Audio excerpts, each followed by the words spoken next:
Let me begin with a huge salute to the entrepreneurial spirit of the Bansal boys, that's Sachin and Binny and their team of flipsters, for miraculously succeeding against a hostile government which handcuffed and threw them to the wolves of competition. I must deconstruct the lie which is being peddled quite aggressively by our government and our media.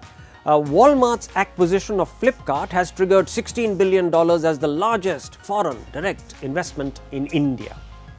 Yes, it's foreign because the asset being sold is a Singapore company, not an Indian one.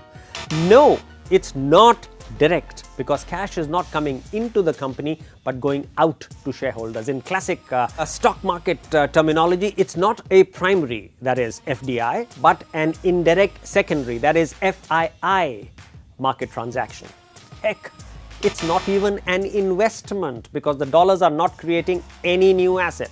Instead, these are being used to purchase the old shares of existing investors.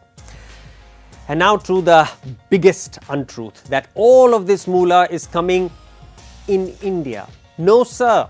Close to $14 billion out of the $16 billion could be flowing out to Japan, America, China, and South Africa. Only a measly couple of $1 billion could be working their way back into India. And yet, we are the fools who are dancing. The brutally honest headline should be India impoverished as Flipkart, the e-commerce Kohinoor from the digital colony, is sold, cash salted away in foreign investment empires. Unfortunately, Flipkart was born with the original sin. In October 2007, two bright-eyed young IITians launched Flipkart, a simple website then of book titles, and started delivering to buyers, going door-to-door on two-wheelers. They shipped only 20 orders in their first year. Before long, private equity knocked with tens of millions of dollars in investment. But there was a problem. India had banned foreign direct investment, FDI, in online retail. It was a foolish, outdated policy, but it was the damn law. The boys knew that if the ownership stayed Indian, they would have to rig a new ruse every day to dodge the bureaucrats.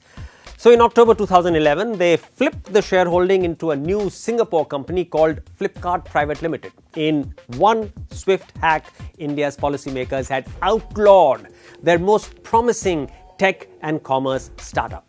Indian capital now could no longer invest in an asset which would derive its entire value from India.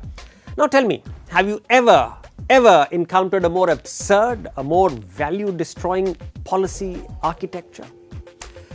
Before long, Flipkart's woes spilled over into the courts. Traditional trade associations sued the government alleging circumvention of FDI rules.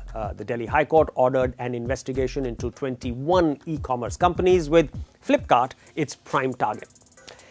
Just see how perverse policies kill Indian entrepreneurship. About the time that the Bansal boys launched Flipkart, other first-generation founders were springing up in Silicon Valley and Shanghai.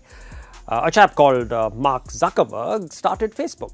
Jeff Bezos began tiny new adventures at Amazon. Jack Ma launched a quaintly named operation called Alibaba.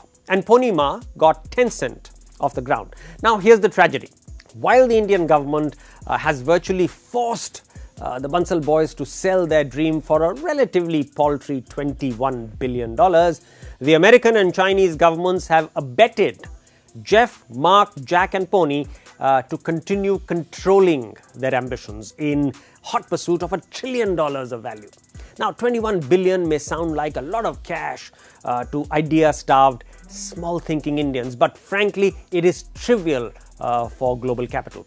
As Indians, we are just often happy with what we've achieved. We never get exercised about what we could have done. Imagine if our policymakers had taken a very different track, allowed them to have special controlling rights, votes on their equity holdings, allowed them to list on NASDAQ without insisting on an Indian IPO, not outlawed them from India, forcing them to migrate to Singapore, not threatened them with criminal prosecution for doing a terrific job, created a globally benchmarked architecture of e-commerce in India. now, if all of this had been done, Flipkart's founders would today have been in substantial control of their brave enterprise. Their eyes would be fastened on creating a $500 billion company, not a $21 billion sellout, a $500 billion company by 2025. And their names may have been taken in the same breath as Jeff, Mark, Jack and Pony. Alas, it was not to be. Shame on you, Government of India, both UPA and NDA.